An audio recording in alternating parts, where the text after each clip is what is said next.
ఆచి చికెన్ మసాలా. మహబూబ్ నగర్ లో కాంగ్రెస్ నేతల మధ్య ఆధిపత్య పోరు నడుస్తుందా? ఇటీవల కార్పొరేషన్ ఎన్నికల్లో సొంత పార్టీ నేతలే వెన్నుపోటు పొడిచారా? ఈ వెన్నుపోటు రాజకీయం స్థానిక ఎమ్మెల్యేకు తలనొప్పిగా మారింది.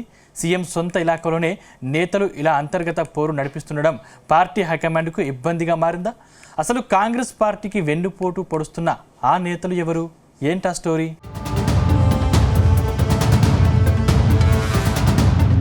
మహబూబ్ నగర్ జిల్లా సీఎం రేవంత్ రెడ్డి అడ్డా. గత అసెంబ్లీ ఎన్నికల్లో జిల్లాలో 12 సీట్లను దక్కించుకున్న కాంగ్రెస్ పార్టీ బీఆర్ఎస్ పార్టీని కోలుకోలేని దెబ్బ కొట్టింది. ఆ తర్వాత జరిగిన సర్పంచ్ ఎన్నికలు, మున్సిపల్ పోరులోనూ హస్తం పార్టీ సత్తా చాటింది.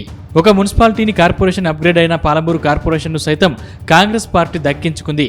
కానీ మహబూబ్ నగర్ కార్పొరేషన్లో 60 ఉండగా ఇందులో 50 డివిజన్లు గెలుస్తామన్న కాంగ్రెస్ సగం సీట్లు కూడా ఎందుకు గెలవలేకపోయింది? మేయర్ పదవికి అవసరమైన మ్యాజిక్ ఫిగర్ను ఎందుకు సాధించలేకపోయింది? సొంత పార్టీ నాయకులే అందుకు కారణమంటున్నారు హస్తం పార్టీ నేతలు. శాసనసభ ఎన్నికల్లో స్థానిక ఎమ్మెల్యే యొన్నం శ్రీనివాసరెడ్డిని ఓడించేందుకు ప్రయత్నించిన నాయకులే ఇప్పుడు కార్పొరేషన్లో కాంగ్రెస్ అభ్యర్థుల ఓటమికి కారణమయ్యారనే గుసగుసలు వినిపిస్తున్నాయి.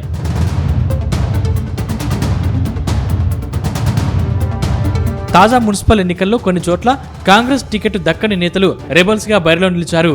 ముఖ్యంగా సొంత పార్టీపైనే తిరుగుబాటు అభ్యర్థులుగా నిలబడి ఓట్ల చీలికకు కారణమయ్యారు. గెలిచిన 5 స్వతంత్రుల్లో 4 కాంగ్రెస్ తిరుగుబాటు అభ్యర్థులే. టికెట్ దక్కక పోటీలో నిలవని అసంతృప్తులు పార్టీ అభ్యర్థులకు సహకరించలేదు. దాంతో కొన్ని చోట్ల కాంగ్రెస్ అభ్యర్థులు ఓటమి చవి చూడాల్సి వచ్చింది. ఇక 53వ వార్డులో 3 సార్లు రీకౌంటింగ్ తర్వాత ఒక్క ఓటుతో కాంగ్రెస్ అభ్యర్థి ఓటమి పాలయ్యారు. క్రిస్టియన్ పల్లిలో 14 ఓట్లతో కాంగ్రెస్ డివిజన్ను కోల్పోయింది. 100 లోపు ఓట్ల తేడాతో అధికార పార్టీ 4 డివిజన్లలో ఓడిపోయింది. 60 డివిజన్లలో 19 చోట్ల 2వ స్థానం, 12 చోట్ల 3వ స్థానంతో సరిపెట్టుకోవాల్సి వచ్చింది.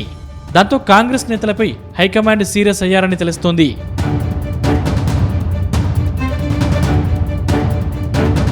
అయితే ఎట్టకేలకు కాంగ్రెస్ పార్టీ ఏకగ్రీవంగా మేయర్, డిప్యూటీ మేయర్ పదవులు దక్కించుకుంది.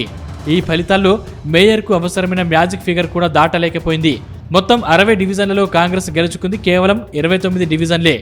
పోటీ లేదు కాబట్టి మేయర్, డిప్యూటీ మేయర్లు ఏకగ్రీవమయ్యారు. పోటీ ఉంటే ఇతరుల మద్దతు కాంగ్రెస్కు అవసరమే ఉండేది. 2.5 ఏళ్లలో ఎంతో అభివృద్ధి చేశామని చెప్పిన కాంగ్రెస్కు ఈ పరిస్థితి ఎందుకు ఎదురైందన్న చర్చ జరుగుతోంది. అయితే ఎన్నికల ప్రచారంలో భాగంగా మహబూబ్ నగర్ కార్పొరేషన్లో 50 డివిజన్లు గెలుస్తామని ఎమ్మెల్యే ధీమా వ్యక్తం చేశారు. పార్టీ నేతలను కలుపుకొని వెళ్లి కార్పొరేషన్ మేయర్ పదవిని చేజిక్కించుకుంటామన్నారు. ఇక మేయర్ సీట్ను సీఎం రేవంత్ రెడ్డికి కానుకగా ఇస్తామని ప్రకటించారు. కానీ 50 సీట్లు గెలుస్తామని ధీమా ప్రదర్శించిన హస్తం సగం సీట్లు కూడా ఎందుకు గెలవలేకపోయింది? అయితే సొంత పార్టీ నాయకులే అందుకు కారణమని హస్తం పార్టీ నేతలు ఆరోపిస్తున్నారు. అలాంటి వారిపై పీసీసీ సహా సీఎం రేవంత్ రెడ్డికి ఫిర్యాదు చేస్తామని వార్నింగ్ ఇస్తున్నారు.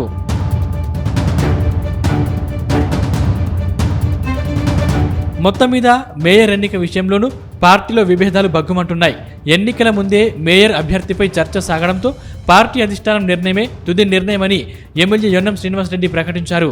గీత దాటితే వేటు తప్పదని అప్పుడే హెచ్చరించారు. ఎన్నికల ఫలితాల తర్వాత మేయర్ పదవి కోసం పోటీపడ్డ నాయకులు కొందరు ఓటమి పాలయ్యారు. మిగిలిన వారికి లైన్ క్లియర్ అయిందని అంతా భావించారు. కానీ అనూహ్యంగా ముదిరాజ్ సామాజిక వర్గానికి చెందిన గుమాల్ మమతకు మేయర్ పదవి దక్కింది. డిప్యూటీ మేయర్ మారేపల్లి సురేందర్ రెడ్డి ఏకగ్రీవంగా ఎన్నికయ్యారు. ఇది జీర్ణించుకోలేని కొందరు పార్టీకి, ఎమ్మెల్యే ప్రతిష్టకు భంగం కలిగించే ప్రయత్నం చేస్తున్నారనే టాక్ వినిపిస్తోంది. అంతకుముందు పంచాయతీ ఎన్నికల్లోనూ కాంగ్రెస్ తిరుగుబాటు అభ్యర్థులే పార్టీ ఓటమికి కారణమయ్యారు. కార్పొరేషన్ ఎన్నికల్లోనూ తక్కువ స్థానాలు గెలుచుకోవడానికి సొంత పార్టీ నాయకులే కారణమయ్యారు. ఎన్నికలు వస్తున్న కొద్దీ పార్టీలో అంతర్గత విభేదాలు పెరుగుతున్నాయి. ఎంపీటీసీ, జెడ్పీటీసీ ఎన్నికలు ముందున్నాయి.